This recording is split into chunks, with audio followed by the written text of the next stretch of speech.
unthinkable that the state would give an extra penny to this district unless there are legal assurances that that money is fairly and reasonably allocated when it gets to the district. That was Hank Greenberg, state-appointed fiscal monitor overseeing the management of East Ramapo School District.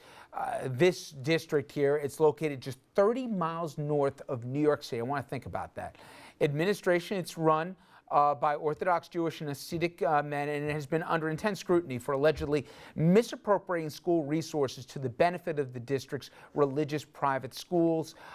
It's been a story we've talked about for years, seemingly, here with little action, but finally this week, Greenberg released a scathing report on the district, comparing the racial and religious divide in the district to Brown versus the Board of Ed. Greenberg said, quote, "The greatest Supreme Court decision helped dismantle a system of disrespect and prove how critical a public school education is to a child's life in America."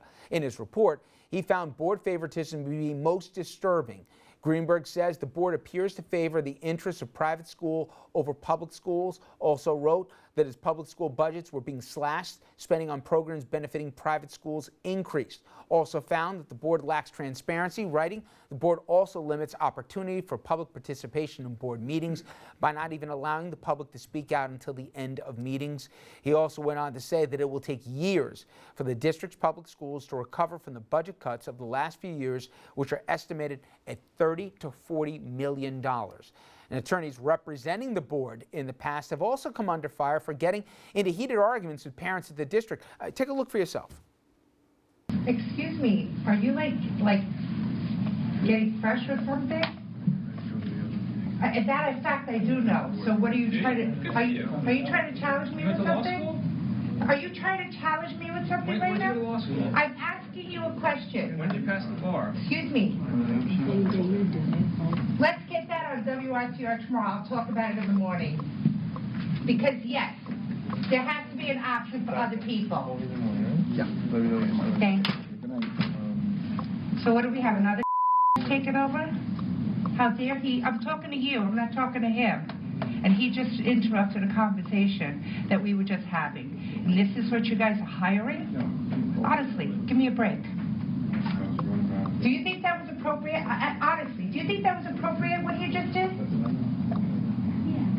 You really do? Do you or do you not? Yes or no? Name the place. Yes, and it's going to go to blow. You want to go somewhere now?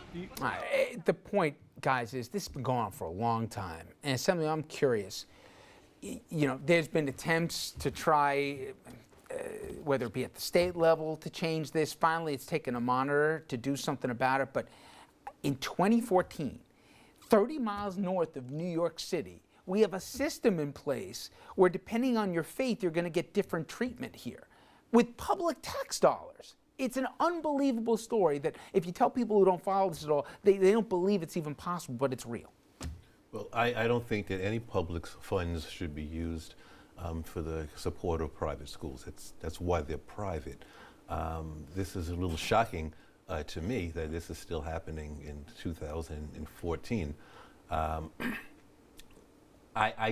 The school board members that have been directing money, I think, are subject or liable to lawsuits from the taxpayers, especially those taxpayers who have children in the public schools, I think, because their tax monies went to benefit individuals that weren't part of the public school system. So if you're paying public school taxes, your money should all go to the public schools and not to private schools. They were special ed schools. But the problem is, Richard, the problem also with this, Richard, is you're right, but the classification for who gets to be special ed, who makes that decision. For example, it came out here even that they've decided they're going to use buses, for example, as they cut funds for the public schools. They have separate buses just for boys and just for girls that are going to these private schools. I'm not defending that school system. And I understand that there are real social justice issues that are raised by this that have to be addressed.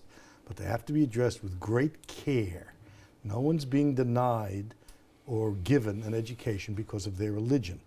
Because of Richard, you're making way too subtle. You're making a subtle distinction. He cut me off the last second. So let me even the score. Richard, The district attorney of Rockland County should be criminally investigating that. Wait, full disclosure, that is my school board. And I know a little something about the East Ramapo School District because my son that was in special education, I had to hire a lawyer to threaten to sue for special services. At the end of the day, they told me no, it's a game. The members of the Hasidim community who have much respect for, they have their kids classified in the system of special ed, and then they're pushed off to private school at the expense of the taxpayers, 24,000 Hasidim children, while the 9,000 other kids that are mostly black and Latino are forced to go to horrendous public schools. That is Brown versus Board of Education. As I was saying, this is a time for real precision, because in the social sense, Dominic is absolutely correct.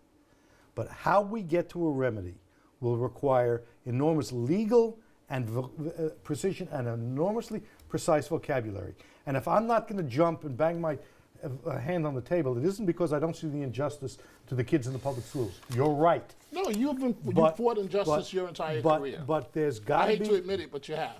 Thank you. Some compliment. Stop helping me. There are details to this that will matter in the workout, and in that workout, both the African American community and the Hasidic community are going to have to live together. Yeah, okay, but time out. If in the workout, and I know part of, you read the report, and I advise people to, it is, I use the word scathing, that's putting it politely. It's systemic, the abuses that are going on and the inequity that's going on, which I know no one disagrees with. However, they talk about training here so that people will understand, as if you have to educate the school board that they're appropriating funds without fairness. Why isn't it right now that why is the board, after what they've proven over the years, repeatedly, why should they still have discretion over the application of funds when they've proven to be unable to live up to the task? That's an easy one. Because the Hasidim deliver a block vote when it comes election time.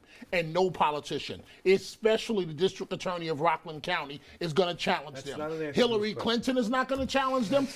Here's the answer. Everyone's going to look the other way. I don't think anymore. I think you were right, but I don't think anymore. In the last 2 days, Assemblywoman Ellen Jaffe, who is Jewish and represents the district, has put in legislation that would allow for the appointment of a monitor to come in and change the decisions where they're wrong. Yep. And she's done that in a way that is respectful of everybody else's And do you think, Gary, that that's going to pass? If it gets to the floor, it'll pass. Yeah, and there's the rub. Because they've put in other legislation before I'm really concerned, that though. hasn't gotten out of committee in the past. Yeah. The numbers that Dominic gave, 24,000 special ed. That's from the report, not me. Versus 9,000. Not me. All taxpayer dollars. There's something not right there. And they're selling public buildings for $1 until they get caught and they stop the sale. No, there's something profoundly wrong. Yes. And in the process it's called criminal activity. That's what it's called. Dominic, you often use criminal. If you're a crooked politician, and if you're a crooked school board, I'm going to call it what it is. If you have evidence of criminality, bring it to the DA. I don't think we even need to have evidence of criminality. I agree with that. You're seeing unequal treatment, and Brown versus Board said you can't have separate but equal. So if we all agree we can't do this, and it's a public tax dollars being appropriated for this, I don't care who makes up the board, legally elected or appointed. It's not the point. You're talking about kids that are getting screwed over here in the process. Systemically, for years this has been going on. Finally, everybody knows about it outside of the area, and finally, let's see if somebody does about it. I think it's up to Albany, though, to at least bring this thing to a floor and have a vote on it. Absolutely. Okay, when we come back, we're going to head over to Ferguson, Missouri, where a grand jury's decision surrounding the fate of a white officer accused of fatally shooting a black man is expected to come down. It could come down as early as tomorrow. Friday, 4 o'clock, magically, these things tend to happen. We're going to have a look at the case here. And also, Dominic covered a story that has a lot of similarities as well. We'll talk about that as well.